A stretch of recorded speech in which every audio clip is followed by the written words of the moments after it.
பெயர்ச்சொல். சொற்களின் வகைகள் 4. பெயர்ச்சொல், வினைச்சொல், இடைச்சொல், உரிச்சொல். அதில் பெயர்ச்சொல்லைப் பற்றி விரிவாகக் காண்போம். பெயர்ச்சொற்கள் 6 வகைப்படும். பொருட்பெயர், இடப்பெயர், காலப்பெயர், சினைப்பெயர், பண்புப்பெயர், தொழிற்பெயர். பொருட்பெயர் என்பது ஒரு பொருளின் பெயரைக் குறிக்கும் பெயர் பொருட்பெயர். ஒரு பொருளின் பெயரைக் குறிப்பது பொருட்பெயர். எடுத்துக்காட்டு பாருங்க. மரம், செடி, மயில், பறவை, புத்தகம், நாற்காலி. இதெல்லாம் ஒரு பொருளின் பெயரை குறிப்பது. இடப்பெயர். இடப்பெயர் என்பது ஒரு இடத்தின் பெயரை குறிப்பது இடப்பெயர். அதாவது இங்கிலீஷ்ல நம்ம நேமிங் வேர்டு சொல்றதுதான் பொருட்பெயர். Naming word பொருட்பெயர். இடப்பெயர் என்பது ஒரு இடத்தை குறிப்பது. பிளேஸ் அப்படின்னு சொல்றோம்ல, அந்த இடத்தை குறிப்பது இடப்பெயர். காலப்பெயர். காலப்பெயர் என்பது காலத்தை குறிப்பது.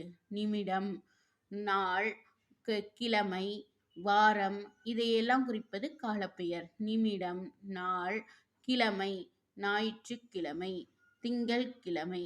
கிழமையை குறிக்கிறதும் காலப்பெயர் தான். வாரம், சித்திரை மாதத்தை குறிப்பது. ஆண்டு, இந்த வருடம், விசுவாவசு வருடம், சித்திரை மாதம். இப்படி ஆண்ட குறிப்பதும் காலப்பெயர் தான்.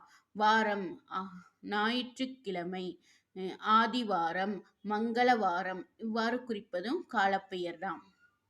நிமிடம், ஒரு நிமிடம், 2 நிமிடம் கால அவகாசம் வேண்டும் அப்படின்னு சொல்றோம்ல, அந்த நிமிடம்ங்கிறதும் காலப்பெயர் தான்.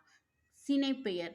அதாவது ஒரு பொருளை முழுமையாக குறிக்கும் போது அது பொருட்பெயரில் அடங்கும். அந்த பொருளின் உறுப்புகளை தனித்தனியே குறிக்கும் போது அது சினைப்பெயரில் அடங்கும்.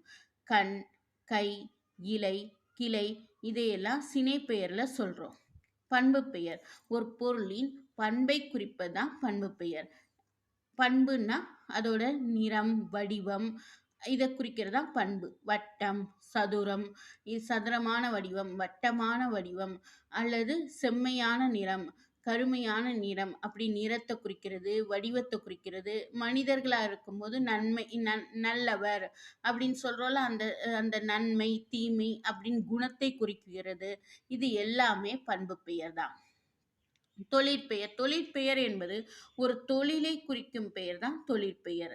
என்னென்ன தொழில் செய்கிறோமோ அந்த தொழிலை குறிப்பதான் தொழிற்பெயர். படித்தல், நடத்தல், ஓடுதல், ஆடுதல் இதெல்லாம் தொழிற்பெயர். தொழிற்பெயர்லேயே சில வகைகள் இருக்கு. அதை விரிவா அடுத்த கிளாஸ்ல பார்க்கலாம்.